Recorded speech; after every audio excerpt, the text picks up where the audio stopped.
The inside has become total vacuum, so the doorway gets sucked in.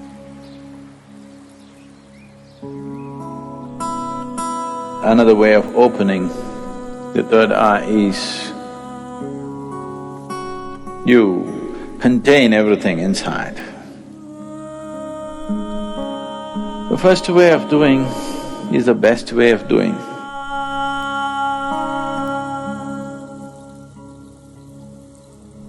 The most significant aspect of Shiva is that he opened his third eye.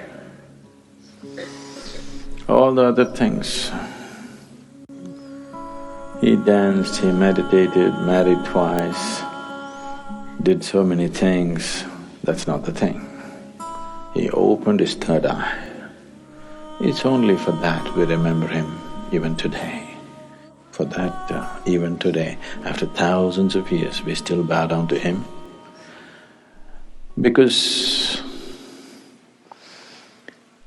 there is no substitute for knowing. There is no substitute for knowing means. And there is no way to know unless your perception goes beyond your present levels of perception.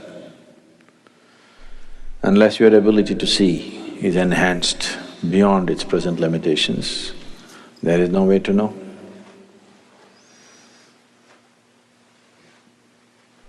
To know is to be free. So, Shiva is significant for us not because he's wrecked in Himalayas,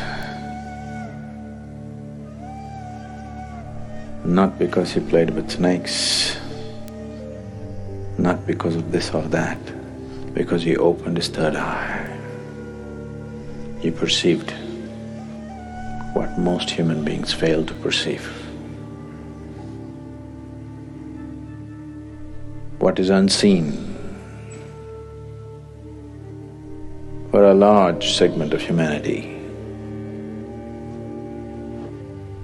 became a normal part of his vision. That's what third eye means. So people say, when Shiva opened his third eye, it was a fiery process, fire came out of it. Why they're saying fire is because within himself, he burnt everything that he thought mattered to him. He became like a fire chamber, like a kiln, that within himself he burnt everything that can be burnt, and then from every pore of his body, instead of sweat and blood coming, ash came out. Why Shiva is always depicted as ash smeared is he didn't go about smearing ash. Ash came out of his pores. This is to indicate that he has burnt it all. He has burnt every shred of ignorance, everything that one believes as true, he burnt. Because he burned everything and everything became ash, then this opening of the third eye could not be denied to him. When it opened, people saw fire because the inner chamber was burning.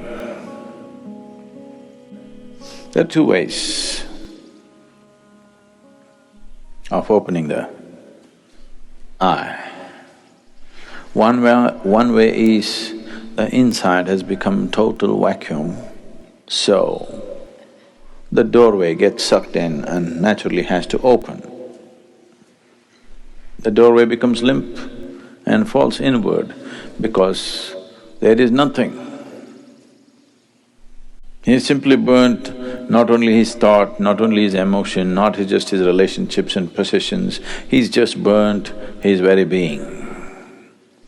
The individual being is completely burnt out and there's a total vacuum, so the door fell inward and it's open.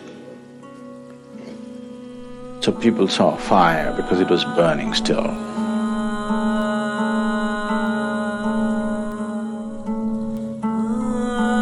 Another way of opening the third eye is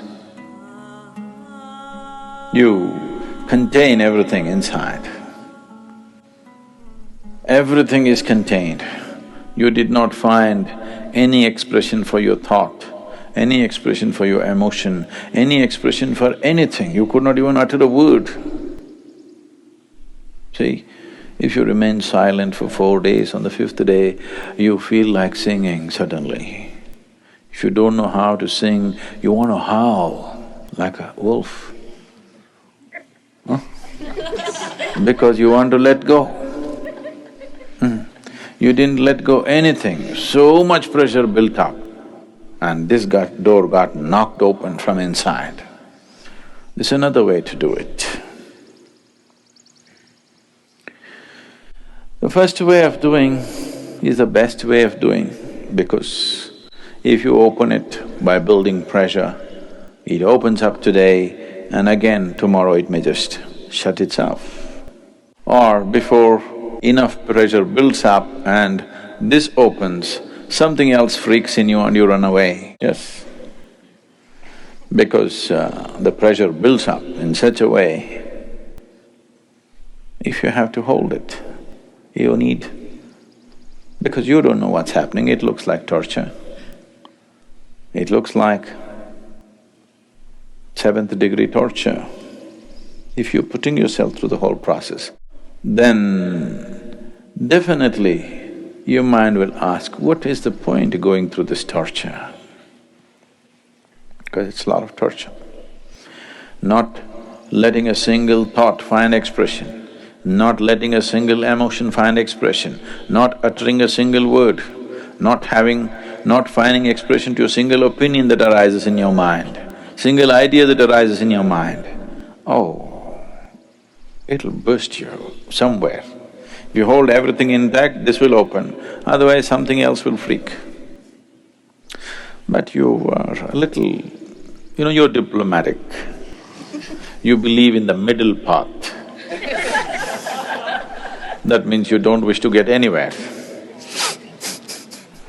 People who believe in the middle path, they're determined not to get anywhere in their life.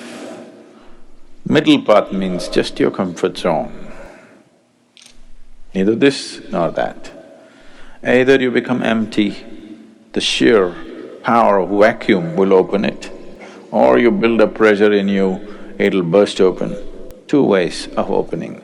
Middle path means you are a professional bullshitter. Really.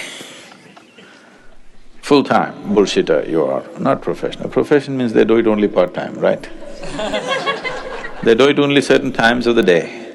It doesn't matter where you go, you do your own stuff. Middle path. Middle path is a way of not getting anywhere, and after some time thinking, this doesn't go anywhere. Right now you're walking on the street, suddenly you found a big rock, there are only 2 ways to go, either this way or this way. This way a tiger is growling, this way there's fire burning. You think the best thing is middle path, that is to go into the rock. Obviously this is not going to go anywhere. This will give you good exercise for some time. If you try to go into the rock, it's a good exercise, really, it'll build a lot of good muscle if you take the middle path. It's just that you don't go anywhere.